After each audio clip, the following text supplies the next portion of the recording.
Greetings, Commanders! Minnie here!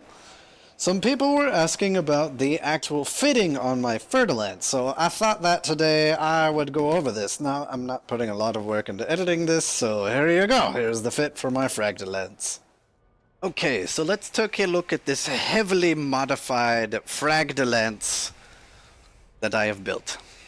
On the core internal, we've got military-grade composite armor, unmodified because it weighs more and I want the maneuverability. I have an overcharged power plant, grade 6A, and it has 34.5 megawatts of power from the standard basic unmodified power capacity of 25.2, a 36.9% bonus. On the thrusters, I have a dirty drive modification with a 30.6% increase. I stole these from my ass because they're the same size, so haha.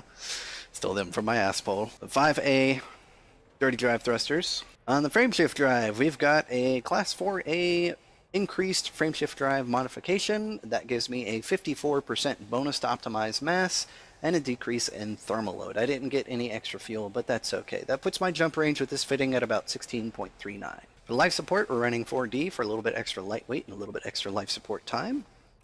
For the power distributor, we're running the highest class of 6A, and we've got this modified with a 35% 0.2 recharge rate bonus across the board with a charge enhanced power distributor. This means I can run my beam laser for longer and it takes less time to refill my capacitors. After that, we're running 4A sensors because we have enough power and that's really all that matters. After that, standard class 3C fuel tank. On the utility mounts, we're running 5 shield boosters. One of them is a 62.5% boost. This is a heavy-duty shield modified booster with a 212.5% increase with a shield boost of 62.5. This counts for more than 3 shield boosters on its own. It's a little bit heavier, but that's okay because I'm going for high shield value. After that, we've got a 61.6% shield boost, a 61% shield boost with a 0.5% kinetic thermal and explosive resistance boost. And then I'm running 2 resistance augmented shield boosters with a 17.8, 17.6, 17.6 with kinetic thermal and explosive, and then a 17.3, 17.3, and 17.3. So I've got the shield tank here, and then the shield resistance here. After that, we got a chaff launcher to block a little bit extra damage coming in. But from flying the ship, I find out that I don't really need it all that much. On the optional internal, I'm running a class 5B shield cell bank. This is so I can get a little bit less heat production, but extra shield cells. So right now we've got an ammo maximum of 4 plus 1 in the slot. So that gives me 5 shield cell banks with a class 5B. To regenerate my shields on the dot if I need it. Now, for the shield generator, I'm actually running one size smaller than the class 5. This is because I want the class 5 for shield cell bank. So this is a little bit different than what you'd probably see on your standard Fertilance. Most people might fit a heavier shield, but I went for a smaller shield with a reinforced shield modification to bring that value back up. So we've got a 28.3% bonus to optimal strength, which puts us at 154.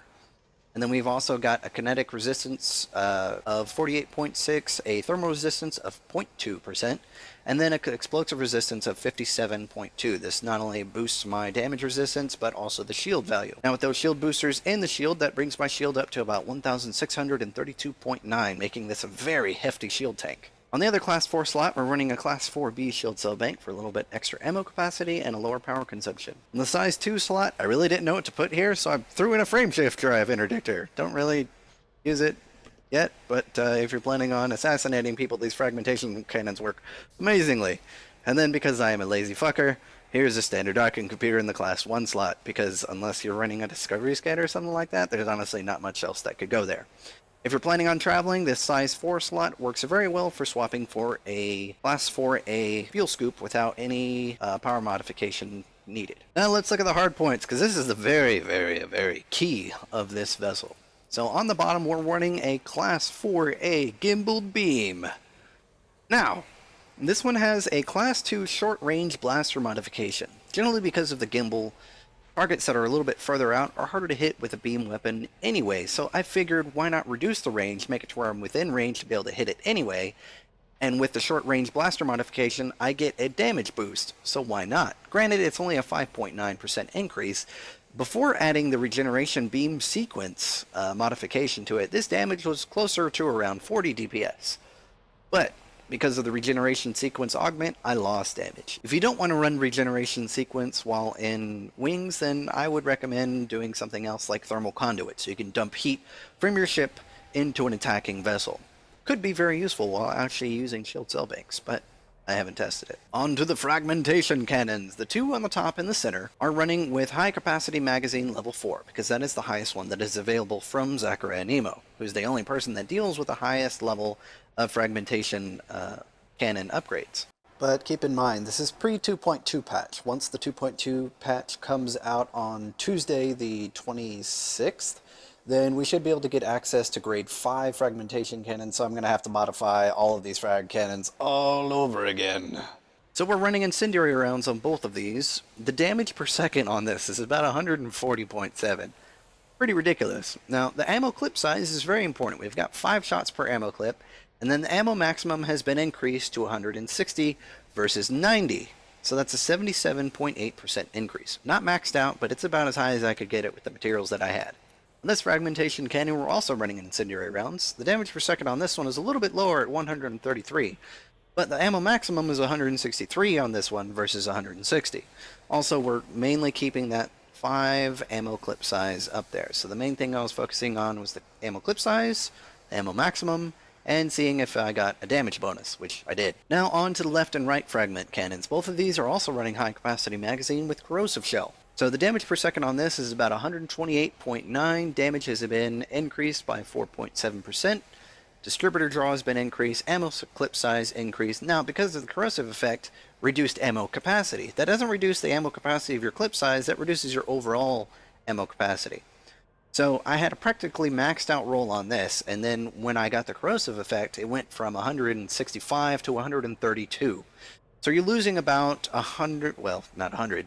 You're losing about 30 shots, which is, I'd say, about 6 clips with this high-capacity magazine loadout. On the last one, we also have a high-capacity magazine fragmentation cannon with corrosive shell. The reason I'm running 2 is because I'm kind of don't like asymmetrical things, so which is the reason I'm running 2 Class 1 corrosive multi-cannons on my Federal Corvette. I figured I'd just have 2 in case one hits, the other one misses. Another thing that I've noticed is depending on the side of the ship that you're chasing is, generally only your top 2 and the one on the right, or the top 2 or the one on the left will generally hit the target if the other one is out of the gimbal range. So it's also useful for that, for just making sure that you always apply the effect. Corrosive shell also has the ability to reduce the target's armor by about 25%, making it more effective with your incendiary rounds to hit them as well. You can combine this with your beam laser, but keep in mind if you're doing large burst shots, you might find yourself overheating. A good way to counteract overheating is generally to pulse fire the beam laser if needed to regulate your heat production. But generally most of the time after their shields drop, you're just going to load them full of frag shells after you target their power plant. That is generally the fastest way to take down most targets, large or small. Anyway, Commanders, that pretty much does it for this fitting video. If you do have any more ideas for ship fits that you'd like to see that are heavily modified or just stupid, feel free to give me a shout out on the comment section down below. If you did like the video, please do like the video and feel free to subscribe. This is Minnie, signing out.